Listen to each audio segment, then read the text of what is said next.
bah dis donc, là c'est le super journaliste qui est arrivé. Salut Regarde qui est là.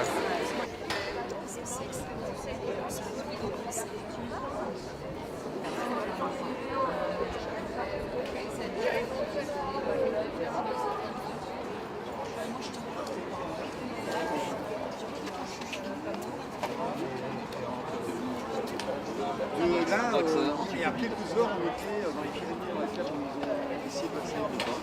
Ils ont voulu passer. Ils sont pas venus parce qu'il y a on a parlé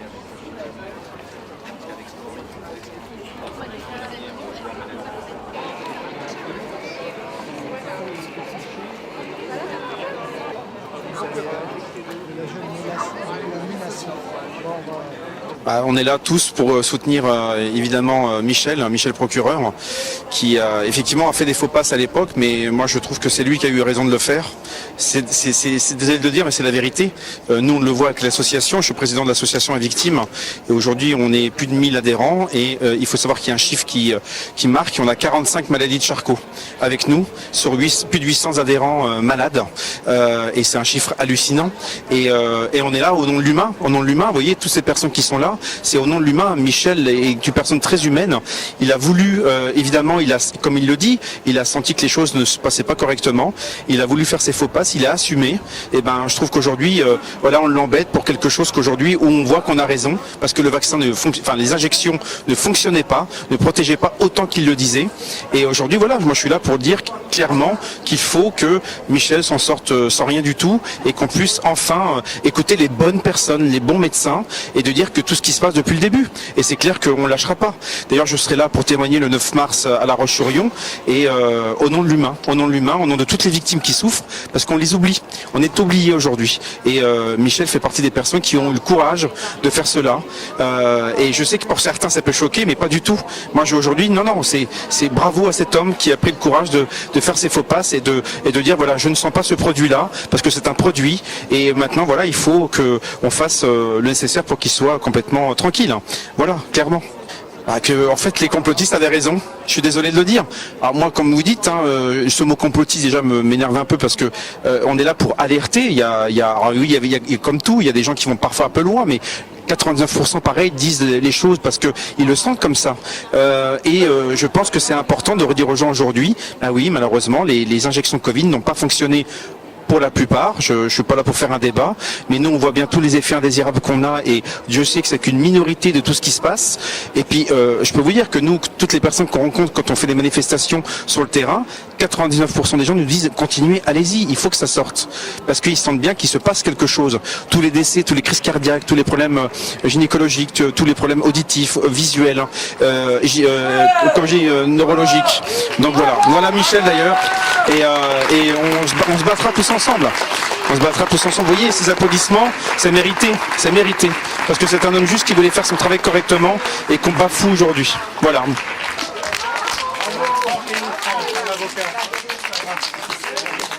Vous avez sauvé des vies, monsieur. Eh ben, on soutient ce monsieur.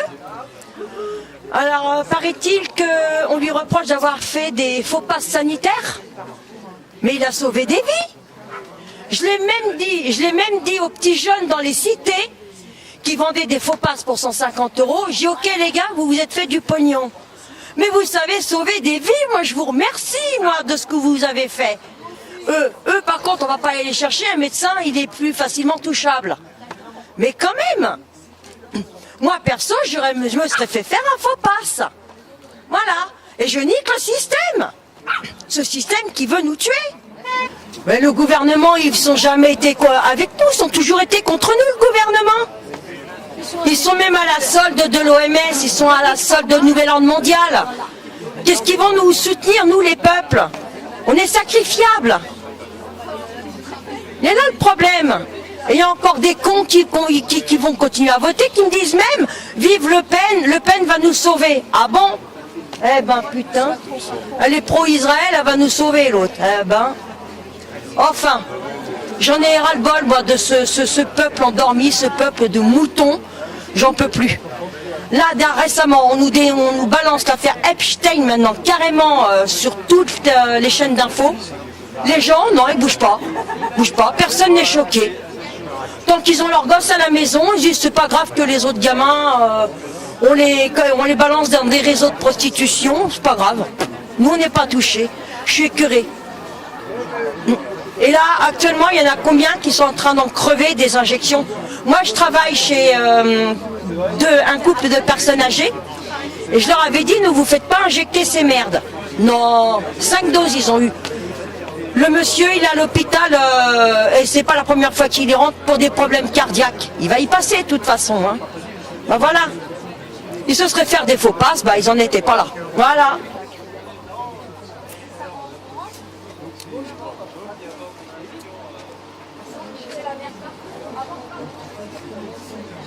C'était très intéressant.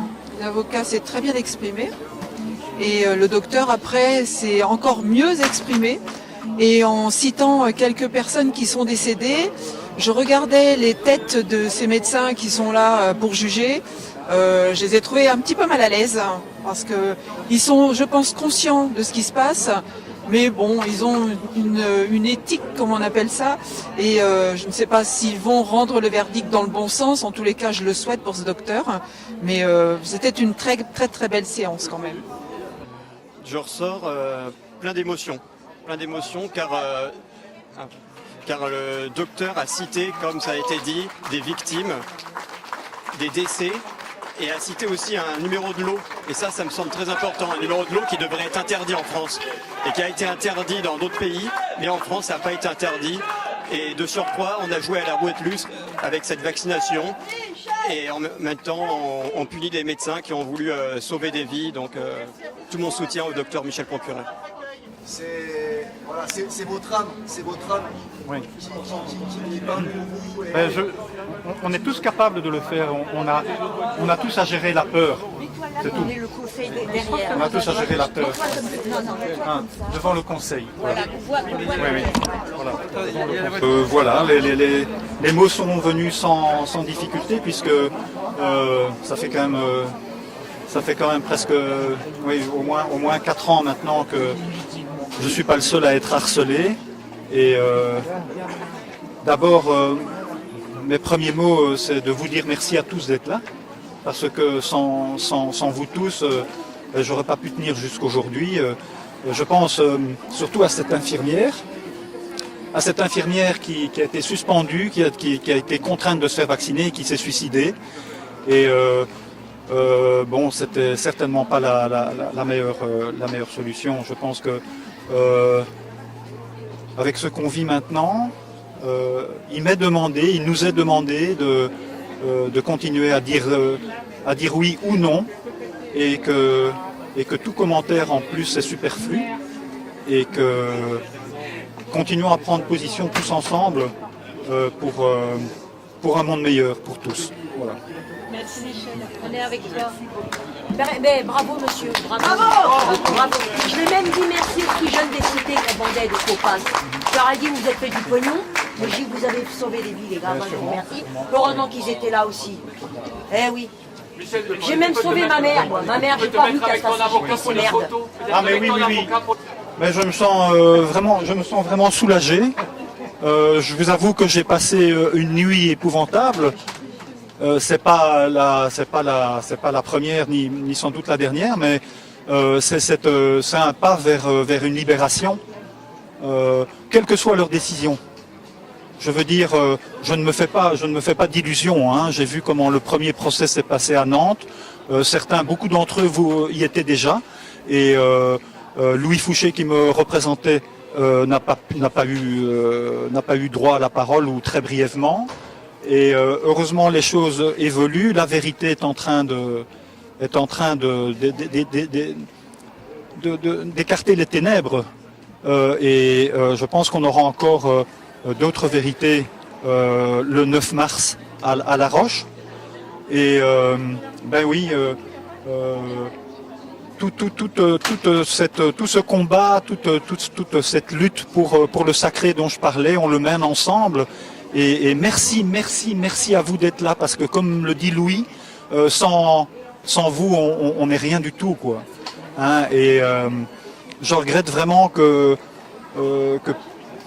que d'autres médecins n'aient pas plus manifesté les choses. Ils avaient peur, ils avaient des convictions, et psychologiquement, je pense que c'est très difficile de remettre des convictions en cause quand on a été aussi loin dans des prises de décision. Mais je me sens très bien. Voilà. Et puis je vous remercie, je remercie à Franck qui pour moi a mené une plaidoirie exceptionnelle. Et je pense que vous partagez mon avis. Oui. Et oui, je le disais tout à l'heure, c'est plus qu'un simple avocat pour moi, c'est l'ami de mon fils. Et ils s'estiment mutuellement beaucoup. Et je vous donne rendez-vous donc le 9 mars prochain à La Roche-sur-Yon. Je pense que tu seras aussi, Franck. Hein, tu me le confirmes. Je serai là. Okay. Voilà. Donc une encore. Impression de la part de votre avocat. Oui, Franck, si tu veux. Oh, c'est difficile de donner une impression. Je pense que voilà, ils prennent un temps de les libérer qui est assez long, mais voilà, qui est à la hauteur aussi des enjeux. Hein. Je pense que juridique, éthique, voilà. On a posé des questions, on attend des réponses. Voilà. Vous êtes confiant du verdict? Pas spécialement confiant. Le temps de délibérer déjà est un indice sur le fait que voilà, la chambre disciplinaire va se prononcer, se poser un peu sur les sujets qu'on a posés, mais sur la solution, je ne sais pas. De tous les médecins poursuivis en Allemagne, il y en a Bianca Witzel qui est repartie en prison depuis le 7 février.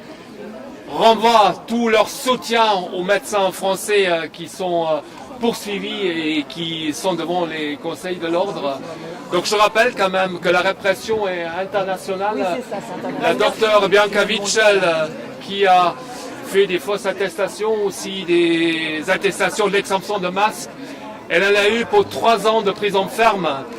Elle a été traitée avec un isolement, ça ressemble à la torture blanche en Allemagne.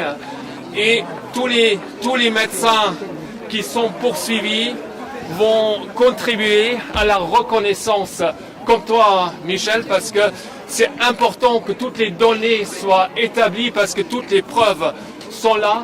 Et le but à la suite de la rencontre, viens-en à la rencontre internationale, c'est de créer aussi une union entre les médecins poursuivis en Allemagne, qui sont traités de manière très dure, perquisition, prison. Il y a 2 qui sont en prison ferme avec des sanctions très lourdes, et Rainer Fulmich, de créer une union, parce que ces mesures catastrophiques étaient quand même internationales. Et on va travailler ensemble pour la reconnaissance. Et merci beaucoup Michel. Tu fais partie des lanceurs d'alerte qui nous montrent le chemin, et on continuera tous ensemble vers la reconnaissance pour les enfants, pour nos enfants. Bravo, bravo, bravo. Et j'espère aussi que l'ordre qui est défini au départ pour nous défendre, nous défendra réellement dans nos comportements de protection de nos patients, de nos enfants.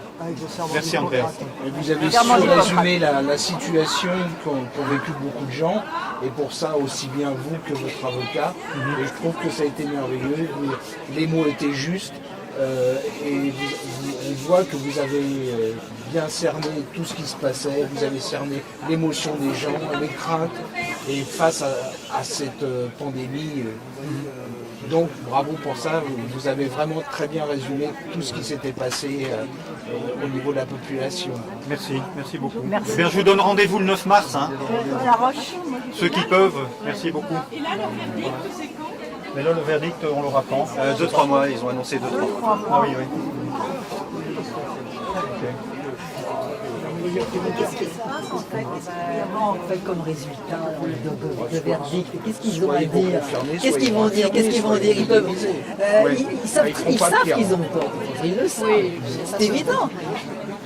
Alors, je veux dire, c'est ça. Maintenant, c'est vraiment des prises de conscience directes. Ferrand qui est coupable. Eh oui, on est toujours là. Et hommage aussi au docteur Loridon qui est parmi nous, un vrai résistant aussi. Bravo docteur. Aussi, ouais. Bravo à tous les résistants. Bravo.